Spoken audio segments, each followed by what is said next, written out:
Boa noite a todos, boa noite a todos os participantes, boa noite aos nossos convidados, viu? Estamos começando mais um webinar da UDOP, um evento já tradicional do nosso setor. Hoje, o nosso tema é um pouquinho mais específico para o RH, mas, entretanto, serve de experiência para todos os profissionais, para todos aqueles que precisam não só planejar os seus cursos, mas também justificar para suas diretorias, correto? Eu queria agradecer, em nome da UDOP, ao Marcelo Marinheiro, muito obrigado. O Marcelo é gerente executivo de RH, SST, Comunicação, Responsabilidade Social da UISA, a Aline Marques, que é coordenadora de remuneração da Atmos, a Aline Cristina dos Santos, que é gestora de pessoas e administração da Cevasa. E, é claro, eu queria agradecer imensamente a Tati, obrigado, Tati, viu? Que sempre eu ligo para ela, ela sempre nos ajuda, sempre com o maior carinho do mundo. A Tati é diretora da Gente Mais Consultoria e Treinamento. Sejam todos bem-vindos. Pois bem, acabamos nossa introdução. Gostaria de passar a palavra e o bastão à Tati para conduzir nosso webinar. Tati, é com você. Primeiro, muito obrigada novamente pelo convite de estar podendo contribuir com conteúdo aqui para vocês, associados da UDOP. É sempre um grande prazer poder compartilhar conhecimento. Boa noite a todo mundo que está aí ao vivo, né? Ao vivo e a cores. A gente acredito que o nosso vídeo deva ter saído com probleminha de som. E a gente está operando a plataforma aí pela primeira vez, enfim, aprendendo a coisa acontecendo com vocês. Então, quero pedir desculpa. Depois, no final, se o Felipe quiser, a gente roda o vídeo para vocês de novo. Acho que deve ter sido algum probleminha de som. E para a gente poder começar a aquecer, a gente vai falar de budget, a gente vai falar de investimento. Eu tenho certeza que vocês que estão aqui com a gente ao vivo querem compreender, né? Como é que a gente pode negociar melhor com as nossas organizações, como que a gente pode realmente aprovar os nossos orçamentos. Então, Vini, se você quiser colocar a apresentação, por favor. Isso. Deixa eu ver se eu consigo. Então, aqui a gente está falando, né, sobre o assunto RH, investimento ou fonte de gasto, né? Todo mundo fala muito a respeito de fonte de gasto, de custo, treinamento, não tem retorno sobre investimento. Então, a gente vai estar falando um pouco a respeito de como a gente vai justificar esse orçamento e, por isso, nós trouxemos aí heads de recursos humanos para poder falar um pouco para a gente como que isso funciona na prática, né? Vini, se quiser trazer a câmera de volta aqui. Isso. Queria, então, desejar aí a todos nós um ótimo webinar, uma ótima discussão. Fiquem à vontade para vocês poderem colocar aqui nos comentários todas as perguntas que vocês tiverem, isso é muito bacana. E também para a gente poder aquecer, todo mundo que está ao vivo, mandar um oi. Então, eu falo assim, eu sou, né? Então, aqui a gente tem o Rogério Mian. Então, boa noite, sou o Rogério Mian, da usina X, da cidade tal, para a gente poder também ir dando uma aquecida na galera e fazer com que todos nós possamos estar mais conectados e mais próximos ainda do que nós estamos, né? À distância fica tudo mais difícil. Então, aqui o Roger Cardoso. Então, vamos lá. Nome e usina que trabalha. Se você puder colocar a posição sua também dentro da usina, é bacana para a gente poder ir adaptando a nossa linguagem, tudo bem? Então, sejam muito, muito bem-vindos aí. Para a gente poder começar a aquecer, então, o nosso webinar, eu quero começar com uma provocação, né, ou pelo menos uma contextualização com os colegas que estão dividindo a mesa comigo aqui. Então, a pergunta é, né, como a sua empresa percebe hoje os investimentos em recursos humanos? Então, gostaria de ouvir das Alines, né, nós temos duas Alines, gostaríamos de ouvir dos candidatos do Marcelo, como que funciona, né? Como que a empresa percebe essa questão dos investimentos na área de recursos humanos aí? Vamos lá.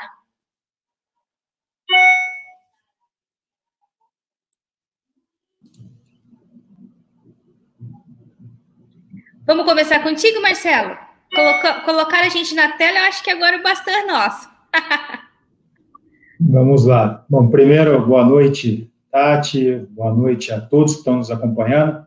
Muito obrigado ao DOP por, mais uma vez, nos possibilitar a participação no webinar, que se tem algo bom, né, na pandemia, é esse incentivo à evolução profissional, pessoal, que a gente vem recebendo de diversas empresas que estão promovendo o webinar. Então, meu muito obrigado. A questão do RH também, acho que nós estamos surfando a onda da pandemia, não para o lado positivo da questão de saúde, mas a questão do nosso posicionamento. E isso tem facilitado a vida do RH em ser visto como uma área estratégica. Nós, profissionais de RH, não temos dúvidas da nossa estratégia. Quanto estratégicos somos, importantes somos. Se existia ainda alguma empresa, algum gestor que tinha essa dúvida, ou que enxergava o RH numa subjetividade que ele já não existe mais, hoje eu acredito que se nivelaram.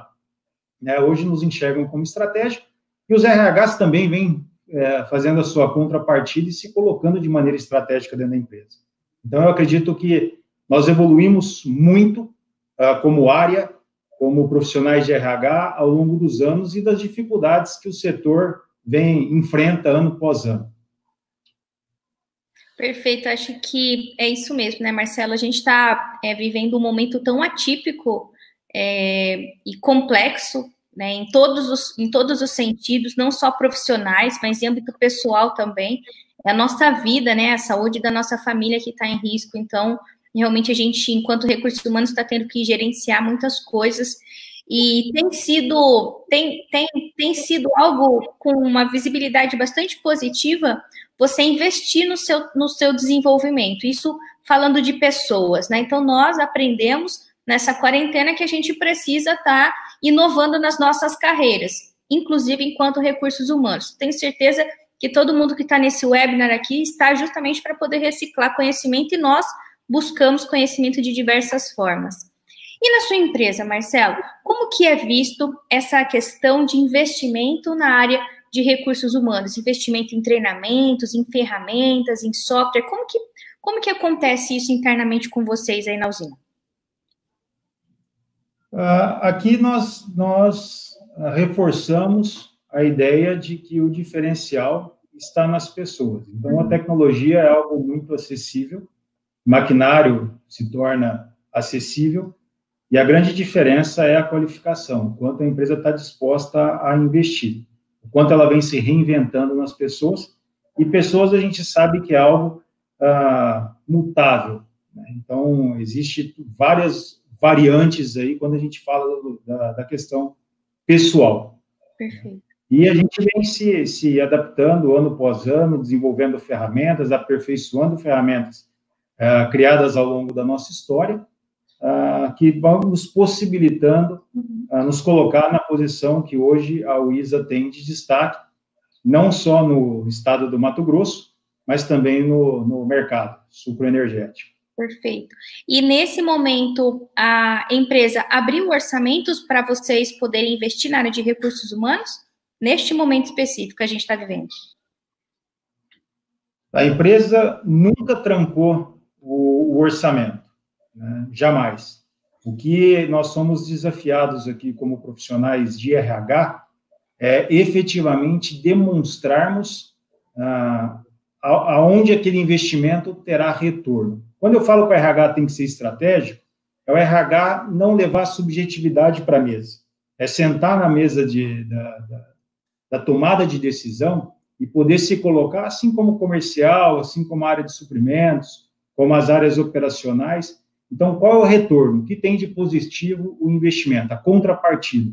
Mas aqui nós nunca tivemos restrição quanto ao investimento, muito pelo contrário, nós somos incentivados a fazê-lo.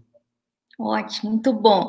Então, quer dizer que o Marcelo vai dar dicas fantásticas para a gente que não consegue aprovar o orçamento de RH de jeito nenhum, porque lá na empresa dele o orçamento é, né, vitalício, mesmo com essa coisa toda de pandemia aí, Marcelão está conseguindo colocar as coisas no ar. Isso é muito bom, isso é muito bom.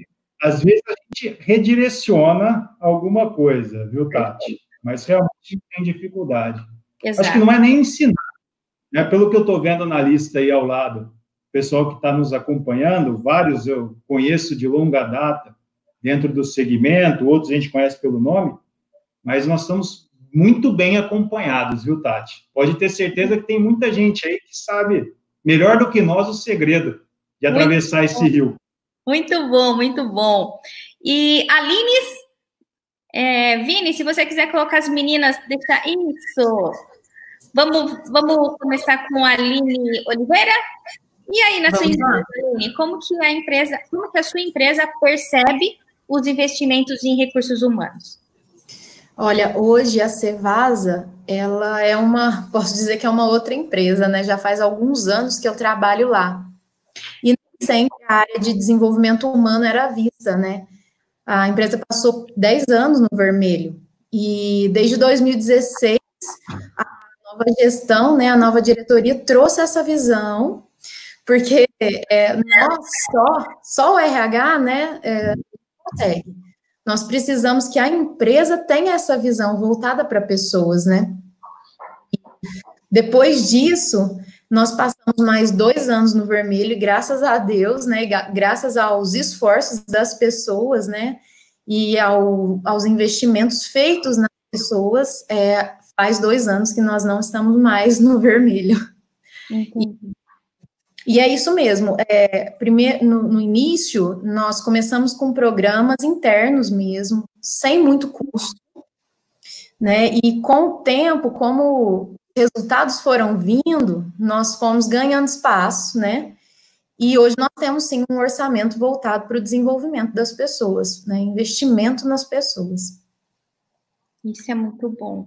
Então, quer dizer que a sua empresa, hoje, ela enxerga o investimento na área de, né, o dinheiro colocado na gestão de pessoas como investimento e não como custo. Então, tem uma percepção positiva hoje. Sim, inclusive a Cevasa hoje está batendo vários recordes que a gente está divulgando aí nas redes sociais, e isso só veio depois da atenção às pessoas, né? Na Cevasa a gente tem uma universidade de líderes e a gente tem também alguns programas na área operacional. Então, a gente só viu o resultado mesmo depois que começou a ouvir as pessoas, depois que começou a investir, né, nas pessoas, e isso produz muito engajamento. E é por conta disso, né, por conta das pessoas, que esses números mudaram, a realidade mudou hoje. Perfeito, muito bom. Nós, enquanto recursos humanos, a gente tem absoluta certeza que investindo em pessoas, o retorno é garantido. Às vezes, a gente não consegue vender essa ideia dependendo dos gestores que nós temos, né? Então, a gente Marcelo falou com muita propriedade. Na verdade, você também... A gente, na verdade, responde a uma demanda da organização e a diretoria, o CEO, a direção da empresa, ela precisa olhar para a área de gestão de pessoas como uma área de investimento, uma área que vai poder retornar esse dinheiro, né, de uma outra forma, em outros formatos, mas financeiramente, né, ela é rentável para a organização. Às vezes a gente não consegue vender essa ideia, né, Aline? Isso. E é por isso que eu falei do início com os programas internos, porque para você convencer, você precisa de resultado, né? Você precisa de indicadores e mostrar que aquilo ali dá resultado, né? É como você disse, na área de pessoas, nós sabemos que os segredos são as pessoas, né? Muito bom, perfeito. Muito obrigada, Aline. Agora, a outra Aline, como que a Ativos vê, então, Aline, o investimento em gestão de pessoas dentro da organização? Olha, eu acho que se existe um ponto de destaque da Ativos é justamente essa visão, né, do investimento, né, e no aculturamento, na formação de pessoas. Tá? Então, assim, a gente realmente investe para diminuir prazos, custos, encontrar melhores metodologias de trabalho, operar melhor e com mais segurança. A gente tem treinamentos específicos da área de desenvolvimento, de compliance. Então, assim, realmente tem assim, muitos treinamentos, né? e muitas, e o investimento realmente acontece e faz parte realmente da cultura da Ativos, esse desenvolvimento realmente das pessoas, tá? Então, isso já está bem enraizado, esse tema. Perfeito. E quando você entrou lá, Aline, já funcionava dessa forma? Conta um pouquinho para a gente da sua trajetória lá. Eu tenho 8 anos de Ativos, né? 3 anos foi na usina, né? Especificamente em uma unidade, e agora eu estou no corporativo há 4 anos. Tá? Então, já tem um tempinho aí, assim, como realmente faz parte da cultura da Ativos, então não foi algo novo. Na verdade, o que partiu até do RH, uma provocação na safra passada, da gente, de certa forma, revisar, né, ou priorizar realmente as necessidades da operação e dos integrantes e fazer uma otimização dos investimentos em treinamento. Então, nem partiu da diretoria essa revisão do investimento em treinamento, e sim do RH. Foi o momento onde a gente parou e realmente refletiu se a forma como a gente estava fazendo os treinamentos, se os programas que já estavam consolidados, se eles ainda tinham a necessidade, faziam parte, se ainda engajavam quanto a gente esperava. Então, assim, essa reestruturação partiu do RH e não da diretoria, tanto, assim, só reforçando o quanto isso já está dentro realmente da cultura da empresa. Mas a gente realmente sentiu a necessidade dessa reestruturação e essa otimização do investimento em treinamento. Não é porque a diretoria diz que pode, que a gente pode gastar, né? Então, foi realmente um momento que a gente parou e está fazendo todo um processo de revisão na nossa matriz de qualificação de uma forma geral. Tá? Perfeito. Acho que você tocou num assunto muito importante, né, Aline? A empresa ter bons olhos em investimento em recursos humanos não quer dizer que a gente tem dinheiro para gastar, né? A gente está falando justamente dessa questão do investimento, então nós, enquanto recursos humanos, precisamos trazer para a organização qual vai ser o tipo de retorno que aquele investimento vai trazer e em quanto tempo. Então, a gente precisa ter uma consciência, né, bastante grande para a gente poder utilizar corretamente os recursos da organização, né? Quando termina o treinamento, na verdade, só inicia o processo de acompanhamento, realmente de pós-treinamento, que a gente conseguir mapear o quanto a eficácia daquele treinamento, o quanto aquilo está sendo importante e valorizado mesmo dentro dos nossos processos. Então, a gente realmente está fazendo o processo inverso agora, né, de investir realmente naquilo que realmente é necessário, e conseguir fazer um bom acompanhamento pós-treinamento, que a gente vê que seria tão importante quanto treinar. Perfeito, muito bom. A gente, em desenvolvimento, especificamente falando, em treinamento, a gente sabe que, na verdade, o aprendizado vai acontecer quando o aluno tiver saído da sala de aula, né? Enquanto ele estiver na sala de aula, a gente está transferindo informação, mas a gente não pode garantir que o conhecimento realmente foi transferido. Agora, quando ele coloca aquilo em prática, a gente consegue ter certeza que houve a transferência de conhecimento, né? Muito bom. Vini, pode colocar a apresentação de novo, por favor? Perfeito.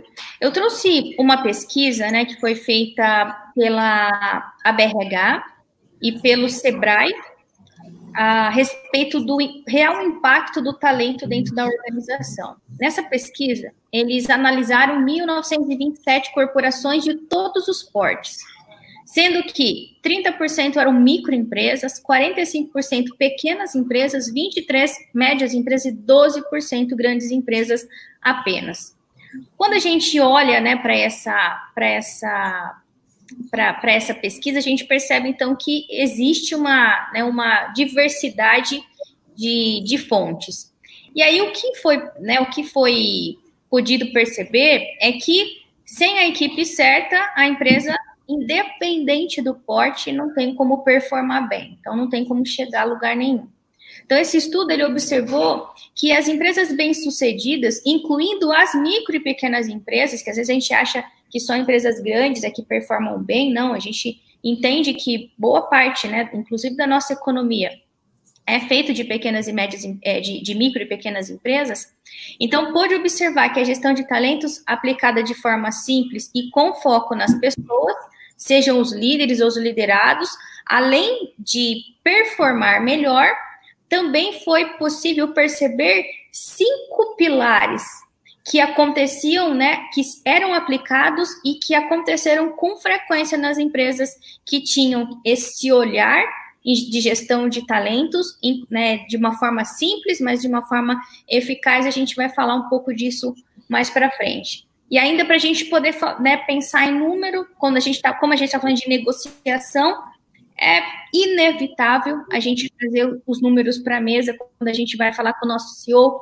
quando a gente vai falar com o nosso diretor, quando a gente vai falar com o nosso gerente. Então, isso é muito importante. Então, alguns números dessa pesquisa, elas demonstraram que aproximadamente 50% das empresas não bem-sucedidas ainda não aplicaram nenhum daquelas 5 práticas que aconteciam com frequência nas empresas bem-sucedidas. Então, existe uma estatística aí.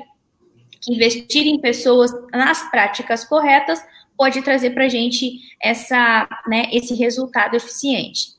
Cerca de 70% das empresas não bem-sucedidas não investem na valorização do indivíduo e em ações que promovam engajamento e desenvolvimento. Então, quer dizer que 70% das empresas que não performavam bem através da pesquisa, averigou-se que não tinha investimento praticamente nenhum em valorização de pessoas.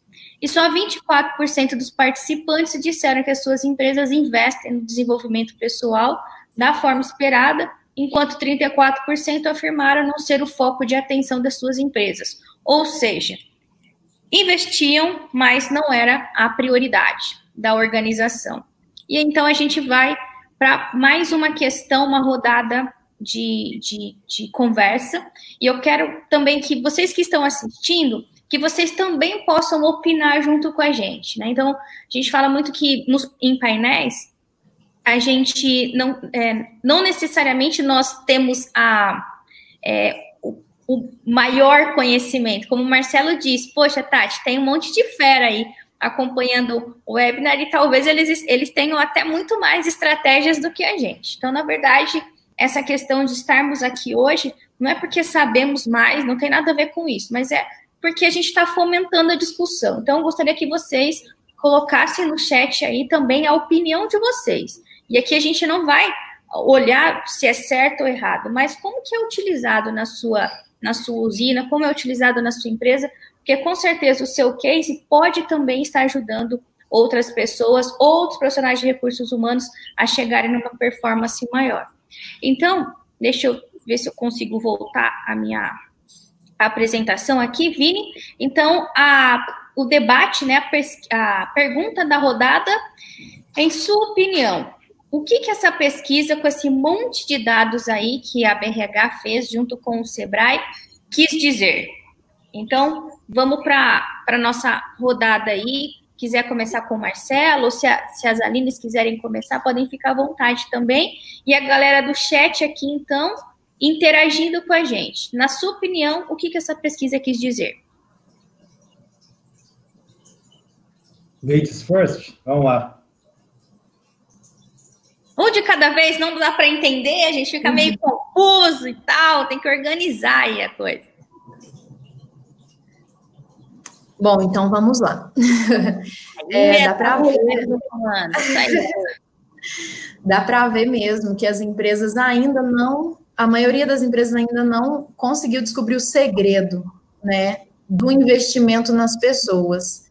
E a grande dificuldade das pequenas empresas, né? As grandes têm bons resultados porque, né, a maioria tem bons resultados porque descobriram e deixaram, vamos dizer que deixaram o RH trabalhar. E pequenas empresas, sim, têm essa dificuldade. Por cultura, por às vezes ser uma empresa familiar e não ser esse o foco, talvez também pelo o baixo orçamento que a empresa tem. Então, eu acredito assim. Legal. Então, na sua opinião, as empresas grandes acabam percebendo isso, então investem em gestão de pessoas, e as empresas menores, de repente, a ficha ainda não caiu, então acaba que que têm um pouco mais de dificuldade em realmente desdobrar investimentos para a gente poder investir em pessoas, né, Aline? Isso mesmo. Perfeito. Marcelo, Aline? Vou continuar, então. Vamos trocar agora. Começar as Alines. Isso. A gente sabe que usina é uma correria, é uma loucura, assim, é extremamente desafiadora a rotina. Então, a gente sabe que os desafios acontecem com uma frequência que muitas vezes a gente acaba sendo sugado pela rotina, né? Então, eu acho que, assim, o ponto é realmente a gente, às vezes a dificuldade que a gente tem de fazer um bom planejamento é justamente por esse desafio que acontece no dia a dia, que a rotina acaba sugando e absorvendo a gente. Então, assim, eu acho que o principal ponto é realmente a gente conseguir, independente de ser uma grande empresa, uma pequena empresa, eu acho que o ponto principal é você conseguir achar a sua medida, né, a sua unidade de medida aí.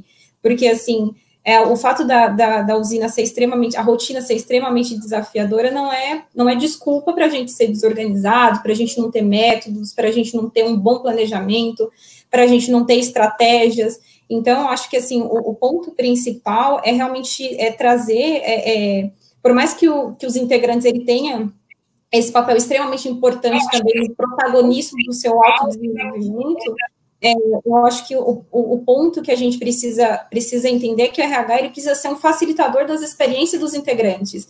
Então, o quanto que assim, o RH ele precisa realmente apoiar, né, nesse senso de pertencimento, de engajamento e desenvolvimento dos integrantes. Então, eu acho que assim, a minha opinião é que é independente do tamanho da empresa, mas sim o desafio que eu acho que qualquer uma tem de não ser absorvido por uma rotina, porque quando a gente fala de uma usina, a gente está falando de uma grande empresa, e assim, a rotina consome, né? Então, eu acho que assim, eu acho que o maior desafio é realmente a gente conseguir entender nossa unidade de medida aí para conseguir antecipar algumas demandas e realmente ter esse papel estratégico dentro do processo.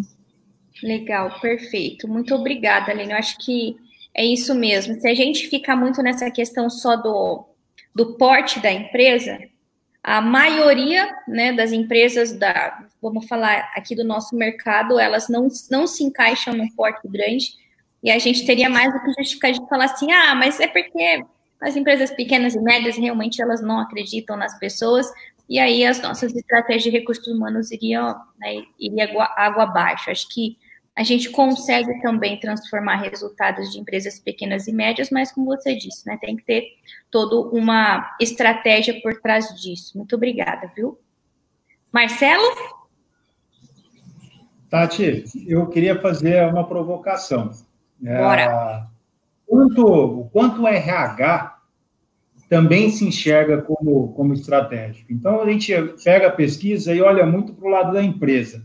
Sempre assim, o que a empresa pensa do RH, né? Ou as empresas transformam a solução de RH, a solução de gestão de pessoas, num aspecto de cifrão. Então, fica parecendo muitas vezes que o RH se posiciona assim, estou numa pequena empresa, tenho um orçamento muito pequeno, então eu não vou me reinventar.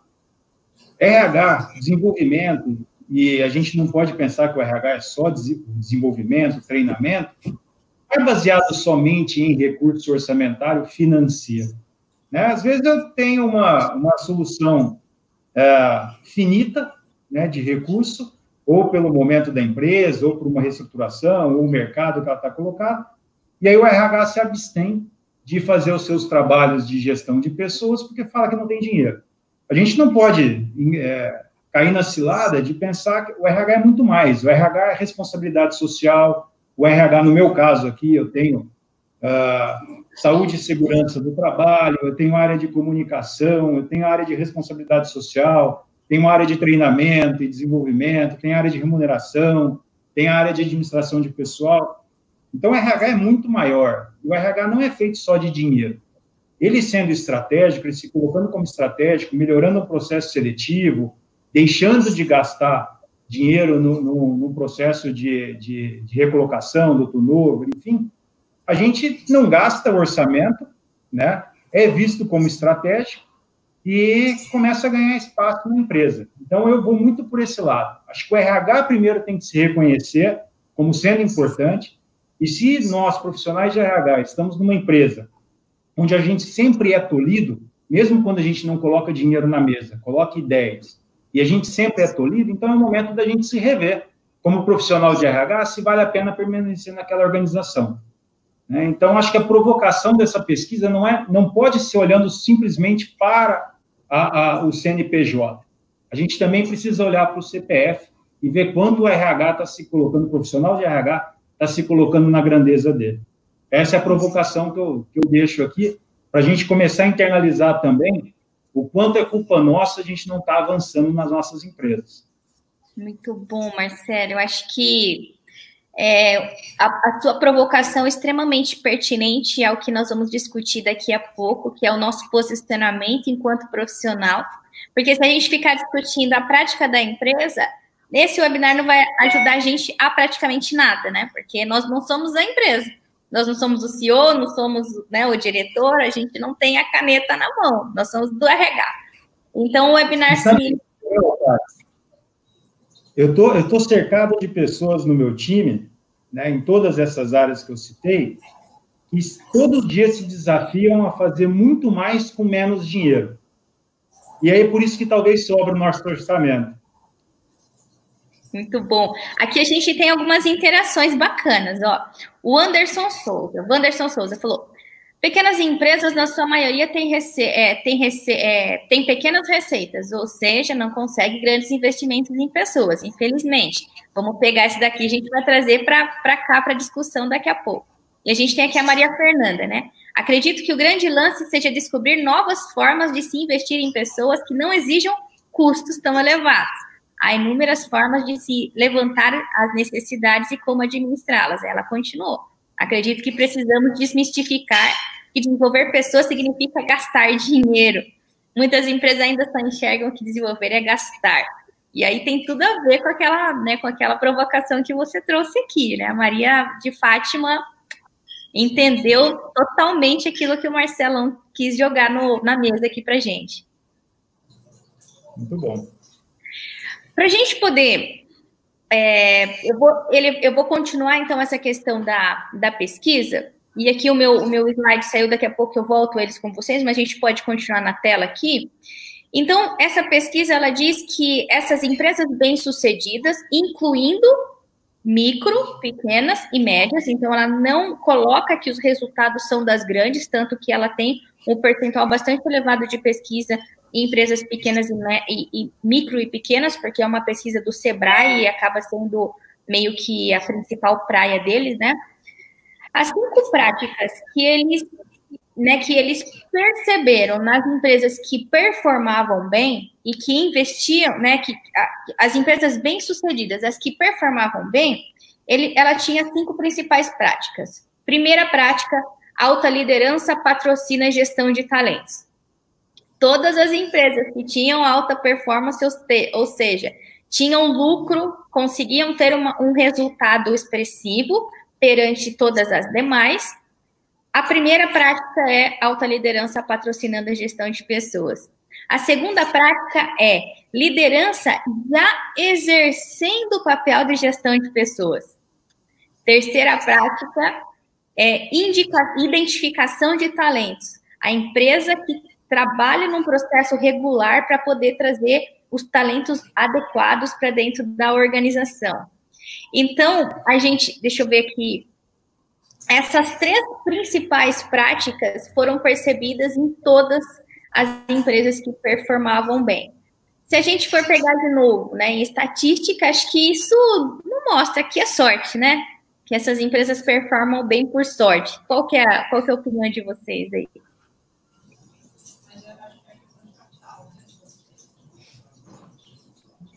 Acho que é difícil até falar algo contra, né, Tati? É fato. Acho que quando tem o envolvimento da liderança, tudo fica... vamos colocar mais fácil o caminho, né? Embora Eu acredito que tudo se facilita por conquistas. Mas é difícil você trabalhar ou tentar engajar a base se você recebe um boicote da alta gestão. Então, é o fato. Contra estatística, acho que resta pouco argumento. Perfeito, muito bom. Meninas, querem falar alguma coisa? Não, eu só ia comentar que eu concordo plenamente com o que o Marcelo falou, assim, eu acho que da mesma forma que RH, ele precisa tá muito antenado nas estratégias do negócio, eu acho que a diretoria também tem que estar muito alinhada com o RH, eu acho que ambos são extremamente complementares. Muito bom, muito bom. E aí, Aline, eu vou pegar a sua fala agora para eu introduzir o próximo slide, que aí agora agora o jogo vai virar para o nosso polo, né? A gente não vai mais falar de empresa, a gente vai falar de profissional de recursos humanos. Vini, se você aí colocou a tela. Às vezes, será que, né, a reflexão, às vezes, não é necessariamente o que negociamos, mas é como a gente negocia aquilo, né? Então, a gente tem aí uma reflexão um pouco mais apimentada de, se a gente fizer uma pesquisa aqui, né, pesquisar inclusive entre nós, né, entre nós que estamos na mesa, quanto de dinheiro mesmo nós do RH investimos para desenvolver habilidade e competência de negociação? Então, vou deixar essa pergunta para vocês da mesa e eu já vou provocar a galera lá no YouTube também, porque ficaram quietinhos demais, né? Só para eles poderem. Quanto de dinheiro mesmo você tirou as Alines, o Marcelo, até o Felipe pode entrar na jogada aí, que está mais na área de RH do que a gente também. Quanto tirou de dinheiro do bolso para, assim, não investir num treinamento de negociação, porque isso daí está fazendo toda a diferença para eu poder aprovar os orçamentos da minha área. Vamos lá. Eu acho que ele tem que começar. Desculpa, perdão. Imagina. Eu adoraria, né, ter o meu time todo completo aqui para responder essa pergunta, porque eu tenho certeza que eles falariam que eles investem, se não muito dinheiro, eles investem muito tempo, porque a gente faz um treinamento on the job, sabe? Eu costumo provocá-los a vir negociar, mesmo que a resposta seja muito óbvia. Às vezes eu me passo por bobo, né, e deixo eles argumentarem. Acho que esse exercício da argumentação, né, por isso que eu falo que talvez se eles estivessem ou comentando aí, eles vão falar com muito mais propriedade. Acho que é algo que a gente pode desenvolver todos os dias, né? Nós somos o grande exemplo de como lidar com as pessoas. Somos os grandes incentivadores dos próprios gestores a como lidar com gente. E lidar com gente, eu não vejo a pessoa todo dia da mesma maneira. Ela acorda diferente, ela come, se sente diferente. Então, ao longo do dia, eu preciso negociar muitas situações, às vezes com a mesma pessoa. Então, além, claro, do investimento nas atividades do dia a dia, eu sou um profissional que gosto muito de desafiar o meu time a fazer o treinamento da negociação on the job, mesmo que, às vezes, o caminho seja sem muitas opções. Eu deixo eles desenvolverem. Muito bom, muito bom. Aline? Que eu ia comentar, assim, eu acho que, na verdade, assim, o RH, ele precisa ser um ótimo comunicador, né? Até porque ele é uma fonte de busca de informações quando o líder ele precisa de uma resposta, precisa de um apoio. Então, se ele não tiver muito integrado com tudo que está acontecendo com o negócio, se ele não tiver uma fundamentação teórica muito boa na hora de obter essa resposta, automaticamente essa relação entre RH e liderança, ela vai se enfraquecendo.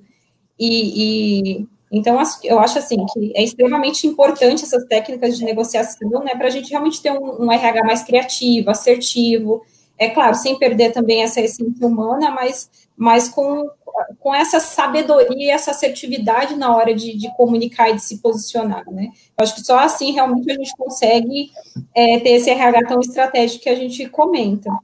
Acho que 2 pontos assim que me preocupa bastante ainda em RH é a questão da burocracia. Às vezes o RH, às vezes, ele pode ter uma tendência de ser um pouco romântico, sabe? De acreditar que só com amor e com a gente consegue mudar uma empresa e mudar as coisas. Não é assim. Assim, quando a gente está falando de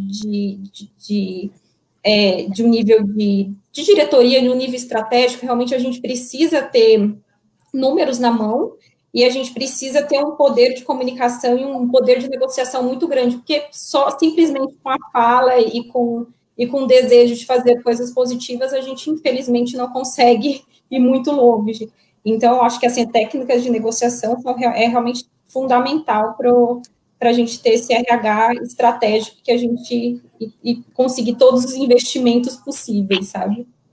Perfeito, Aline. Acho que foi super pontual, principalmente no sentido de a gente ter a percepção de que para a gente realmente se tornar um RH estratégico, independente de porte de empresa, independente de uma diretoria mais aberta, mais fechada, que vê investimento em gestão de pessoas como investimento, ou que vê como custo. Agora, falando independente da nossa gestão, nós precisamos aprender a articular ideias.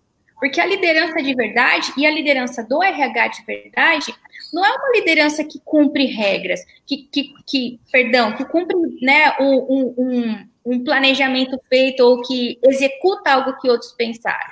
A gente precisa ser protagonista nisso. Só que para a gente ser protagonista, tem que deixar esse lado romântico de lado. Porque negócio é negócio, dinheiro é dinheiro, em qualquer tipo de empresa. Independente de ser usina, de ser serviço, não importa.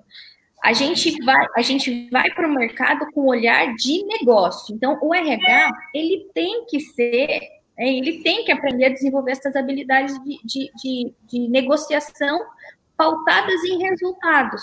Porque todos os outros setores, eles têm eles têm os orçamentos, eles têm que debater as ideias, eles têm as negociações, e eles têm também os seus orçamentos encurtados, eles têm os seus orçamentos cortados, e eles aprendem a lidar com a situação. Só que, às vezes, o RH, ele prefere, ao invés de falar assim, eu não estou conseguindo ser assertivo na minha negociação, por isso eu não ando aprovando meus orçamentos, ele prefere falar assim, minha diretoria não gosta de gente, meu diretor não valoriza pessoas, a empresa que eu gosto, infelizmente, ela é assim mesmo e tal. E, às vezes, não necessariamente. Às vezes, a nossa postura também, de coadjuvante, acaba contribuindo com esse processo todo, né? Aline Oliveira, o que você acha sobre tudo isso? Olha, depois dessa fala maravilhosa de vocês, mas eu concordo com os três os três profissionais que falaram. Nós negociamos todos os dias, né? Com funcionário, com diretoria, com os demais setores, né? Eu só penso que a gente precisa achar o melhor momento, né? Estudar o melhor momento. Para isso, o RH precisa conhecer a empresa, né? O profissional de RH, ele precisa conhecer a empresa que ele está. E também, eu acredito também muito no poder da união da equipe. O RH não é o gestor, né? O RH, ele é a equipe. Então, todas as vezes que eu preciso convencer a minha diretoria, que eu preciso negociar, primeiro eu converso com a minha equipe.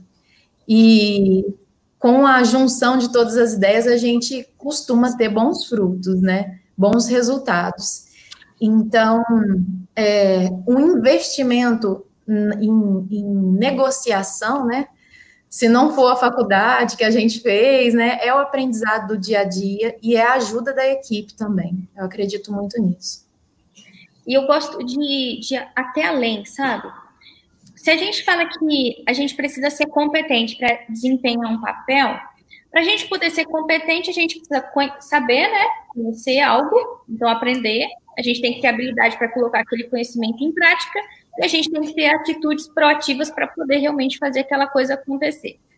Às vezes, a gente do RH gosta de ficar na parte da fazeção. Então, a gente fica na habilidade e na atitude, na habilidade e na atitude, na habilidade e na atitude. E não busca conhecimento novo.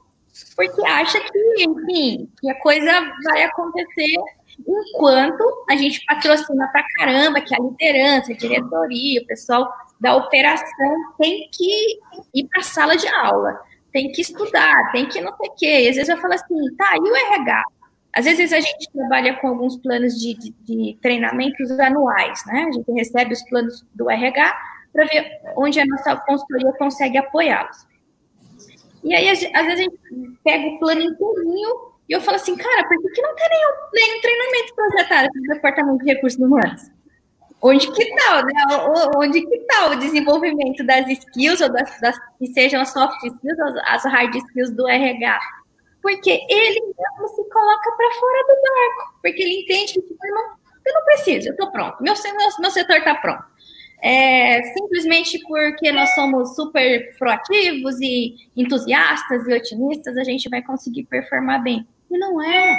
O RH tem que ser o primeiro, né? Aquela coisa do coloca a máscara primeiro em você e depois no outro. O RH tem que ter um investimento, parte do bolinho, do budget lá, tem que ser para o desenvolvimento da equipe de recursos humanos. E não é só em subsistemas de RH, precisa ser também nessas novas habilidades de negócios, né? A gente fala negociação como uma delas, mas eu preciso aprender a administrar um negócio, eu preciso aprender a gerenciar KPIs, eu preciso aprender, Tati, mas eu já fui para o RH porque eu odeio exatas, porque aquela coisa de número, de dados, de não sei o quê. Meu amigo, se você de verdade, né, continuar contando essa história para você, que você odeia números, vai continuar odiando. E sabe o que vai acontecer? Dentro de pouco tempo você está fora da RH, porque não tem mais como a gente justificar um setor que tem um orçamento, assim, que leva nas costas um orçamento grande, a gente está falando de orçamento, como o Marcelo disse, não é só treinamento, a gente está falando de folha de pagamento, a gente está falando de benefício, a gente está falando de tudo isso é o orçamento do RH, então tem que aprender a lidar com esses números, como que eu desonero a minha folha, que tipo de estratégias eu vou utilizar para poder aumentar a rentabilidade per capita por colaborador versus lucratividade. Tati, não sei nem o que é lucratividade. Vai ter que estudar, então. Vai ter que ir para uma escola de negócio e estudar a respeito de tudo isso, porque a sua linguagem vai ficar extremamente mais adaptada ao cenário que o seu gestor, que o seu diretor está envolvido, né? Então, é um pouco daquilo que às vezes eu acredito e que eu brigo demais, né, com os meus clientes, recursos humanos, no sentido assim, preciso tirar você dessa cadeira de conformismo, preciso. É minha batalha, minha luta, eu falo assim, minha luta não é nem com a empresa, minha luta é com você do RH. Preciso fazer com que você pare de estudar recrutamento e seleção, avaliação por competência, e piriri, e por hora, eu falo assim, vai para uma escola de negócio, pelo amor de Deus, vai entender de fluxo de caixa, vai entender de KPI, vai entender de tecnologia, vai entender da parte jurídica, vai entender de marketing, porque são áreas, né, correlatas que passam indiscutivelmente pelas nossas mãos todos os dias, né, e aí a gente acaba podendo ter resultados diferenciados, mas a partir de uma mudança de comportamento nosso. Alguém quer fazer alguma consideração? Tati, seguindo por esse caminho, amanhã pela manhã, nós profissionais de RH revisitarmos o nosso orçamento, e aí eu estou falando do nosso orçamento, eu não estou falando do orçamento diário. Nós vamos ver que, eu duvido que não seja assim na maioria das empresas, o maior orçamento é o de pessoas. Né? É salário, são os encargos, são os benefícios. Se a gente pegar o que o RH é responsável por gerir, não dá para falar que a empresa não tem dinheiro, porque pega lá a fatia do bolo, o maior percentual do custo da empresa é ligado à gestão de pessoas, em todas as suas esferas. Por isso, quando alguém fala assim, mas, poxa, eu não tenho um orçamento de RH, eu falo, eu duvido. Porque se tem você ali, já existe um orçamento de RH. Porque você tem salário, você gera encargos, né? Você tem benefícios. Minimamente que seja uma empresa de 2 funcionários, ali tem um investimento muito alto no orçamento de RH. E aí o segredo do RH é descobrir o meio termo. Nem ser um RH, como a Aline da Ativos falou, muito apaixonado, muito amoroso, muito sentimental, e nem se confundir com o lado racional de outras áreas que exigem a racionalidade. Nós precisamos achar um meio termo. Não nos colocarmos como um RH estritamente racional, mas sermos aquele RH que não perde a sua essência, de olhar para o negócio, mas nunca esquecer que ele é o grande defensor da área de pessoas. E ele tem que transitar, ele tem que sair da mesa, ele tem que sair de trás da mesa. Sua rotina, no dia a dia, tem que ser feita fora da sua sala, porque é você que vai captar a cultura, o clima da empresa e levar para a mesa de decisão. Quando os gestores veem isso aí, que eles podem tomar a decisão do lado racional, tendo o lado apaixonado do RH, pronto, você ganhou território. Eu acho que é isso mesmo, né? A gente não faz apologia, ou nem pode, no sentido, precisamos deixar toda a nossa parte humana e se tornar extremamente exatos, porque agora os dados, é o número, não é só isso, porque os resultados de uma organização, a gente entende que que não é só racional, tem muita emoção envolvida, desempenho. Para a pessoa performar bem, não é só conhecimento, tem emoção envolvida, tem paixão envolvida, tem sentimento de pertencer envolvido, e isso o RH não pode deixar de ter de forma nenhuma, senão ele não colabora com o resultado da empresa, mas precisa fazer essa dosagem de entender o momento certo e negociar. A gente está negociando o tempo todo, né? Então, o tempo todo a gente está negociando e, de repente, tentar aprender a fazer da forma correta. Eu tenho mais 5 minutos, vou tentar ver se eu consigo passar isso com clareza. Eu preparei eu trouxe, na verdade, de um dos webinars que a gente desenvolveu, eu tive um convidado, o Clerc, e ele é especialista na área comercial. Eu estava conversando com ele, Clerc, como que a gente faz para a gente poder conseguir trazer estratégias de negociação comerciais de venda mesmo para dentro do RH? E ele me apresentou uma ferramenta que chama Spin. Então, eu trouxe essa ferramenta para vocês para a gente poder começar a compreender que existe processo para a nossa negociação ser bem sucedida. Não é só paixão, não é só boa intenção. Então, esse método Spin, eu particularmente não conhecia, né, como recursos humanos, mas eu comecei a pesquisar e eu vi que, na verdade, ele é utilizado em muitos departamentos comerciais. É um método antigo, não é um método nada novo, mas que, adaptado à nossa realidade, ele pode nos ajudar a ter muitos bons resultados. Então, o método, ele tem quatro bases fundamentais. Base primeira, fazer perguntas de situação. Ou seja, quando eu for vender a minha ideia, eu preciso chegar no gestor, no gerente, no diretor, questionando, né, fazendo perguntas abertas para trazer uma situação que eu queira falar sobre ela à tona, mas que eu não vá declará-la de início. Então, a gente vai conversar e as perguntas bem colocadas vão me trazer a situação para eu poder começar a discutir, a debater com o meu gestor. Depois de eu trazer essas perguntas de situação, a gente vai para as perguntas sobre o problema. Então, nós vamos direcionar as perguntas para que a pessoa que está me respondendo tenha percepção dos problemas que já permeiam aquela situação. Não é eu falando dos problemas. Então, eu vou lá e costuro perguntas de novo para que meu gestor, para que meu diretor, ele possa trazer à tona os problemas porque a gente contextualizou a situação.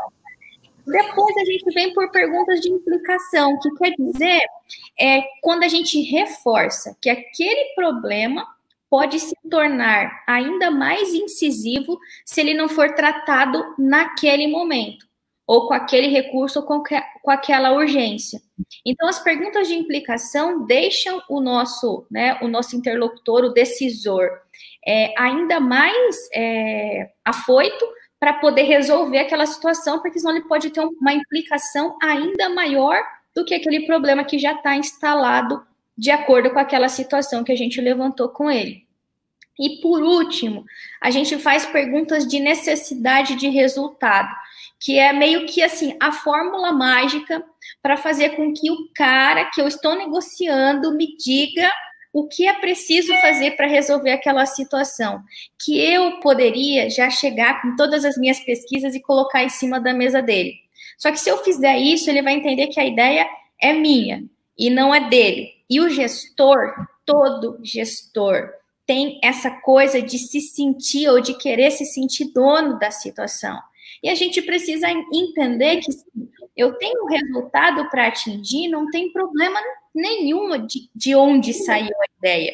Eu tenho que ser o meio, eu tenho que ser a intermediação que vai fazer com que a coisa aconteça.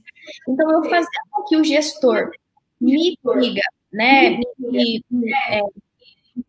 compartilhe comigo possibilidades que ele acredita de resolução daquela situação, eu já tenho a faca e o queijo na mão, porque aí eu entro com o meu plano.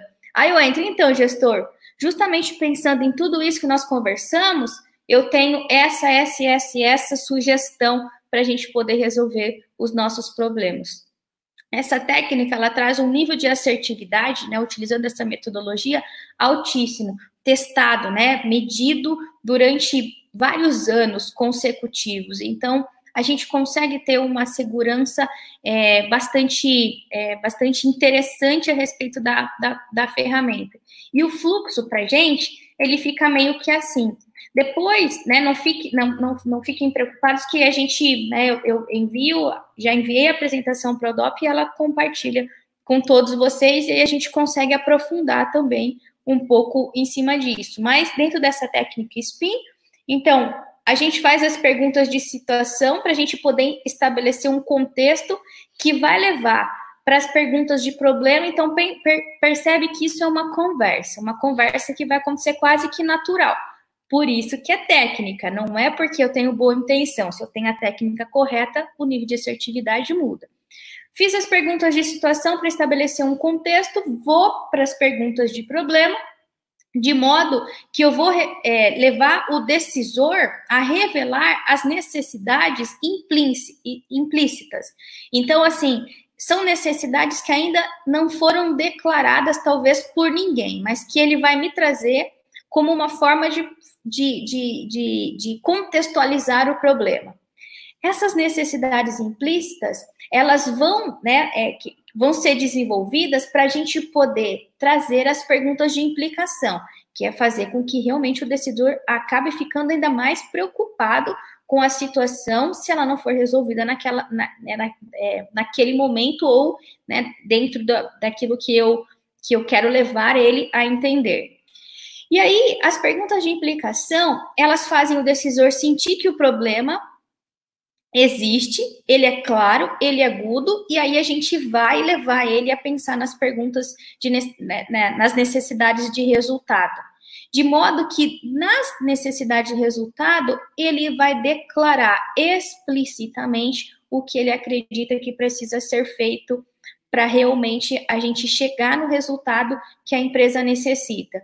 Eu tendo explicitamente a necessidade dele, eu vou lá, enquanto recursos humanos, e reforço os benefícios daquela situação toda que nós levantamos, e eu já ofereço as soluções, inclusive que possivelmente, né, eu já tenho levantado. Então, a gente percebe que tem, né, uma coerência muito grande, de novo, né, um método utilizado para equipes comerciais que podem ser adaptadas para a nossa realidade, aumentando a eficiência das nossas negociações. Aí, falando disso, a gente não está falando de boas intenções, a gente está falando de processo mesmo, e dá para a gente poder performar e melhorar processos em cima disso.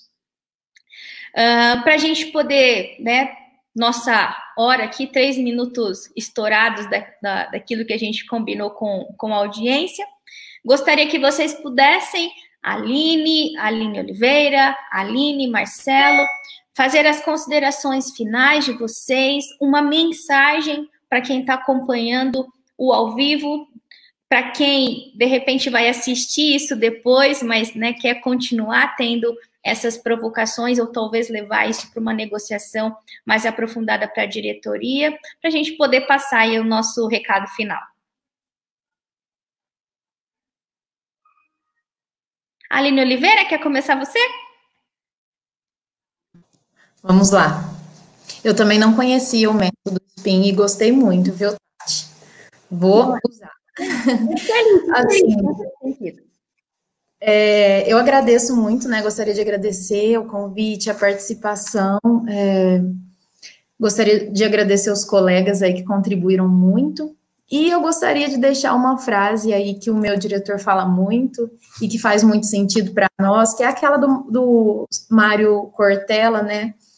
Que fala, faça o seu melhor na condição que você tem, enquanto não tem condições melhores para fazer melhor ainda. As empresas precisam de um RH que acredite nas pessoas, e o RH precisa fazer o melhor com o que ele tem na mão, independente do tamanho da empresa. E fazendo isso, quando ele tiver melhores condições, vai fazer melhor ainda, tenho certeza. Muito bom. Perfeito. Aline Ativos?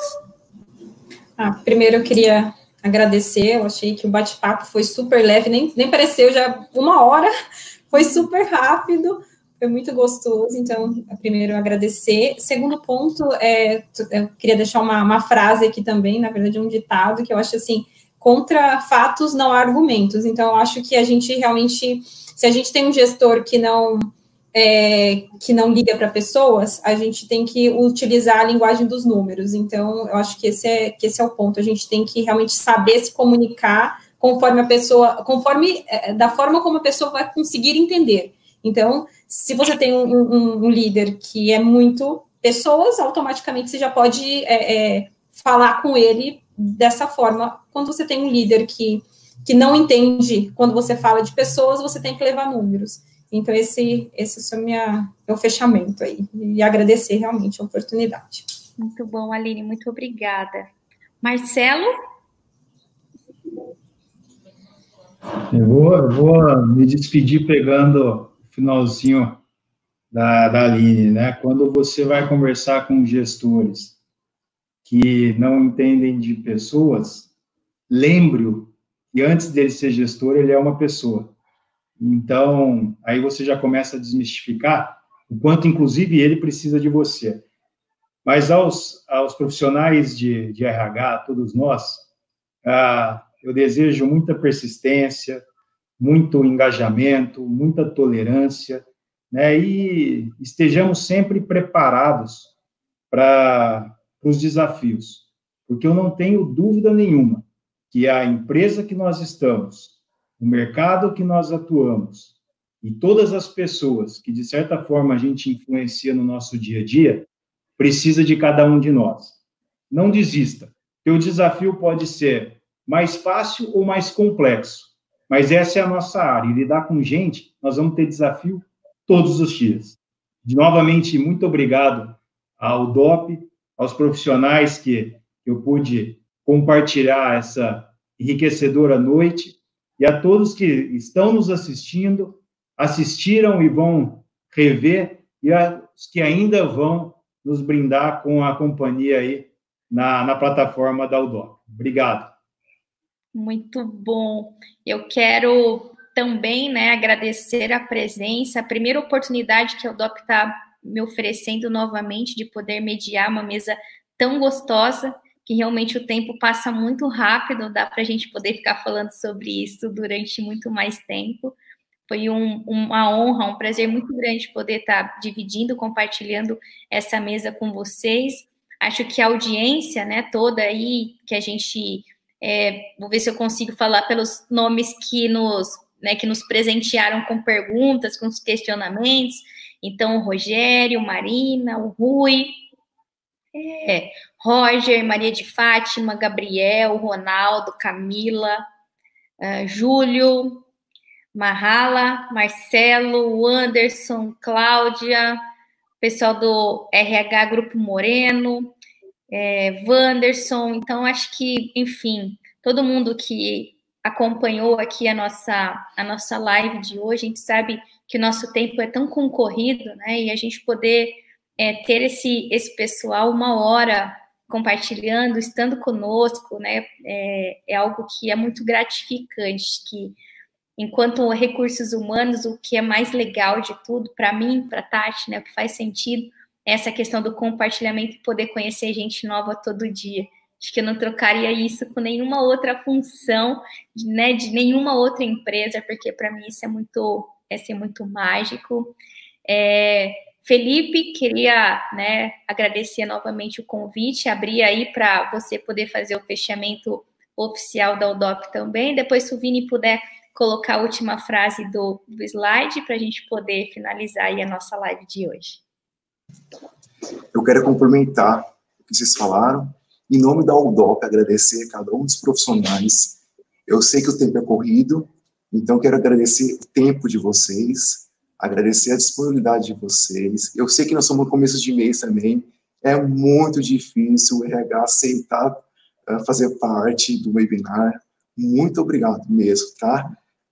Foi muito rico nosso debate, foi leve, foi produtivo acima de tudo. Nós estamos vendo pelos comentários. Eu tive a informação que passaram mais de 150 pessoas pelas plataformas que nós transmitimos, tá? Eu quero lembrar que semana que vem, dia 8/7, nós vamos ter o próximo webinar, nosso próximo encontro online, que o tema é bioeletricidade e biogás, o que esperar da modernização do setor elétrico, tá? Queria também convidá-los a acessar nosso site, udop.com.br, e curtir nossas redes sociais. Muito obrigado, uma boa noite.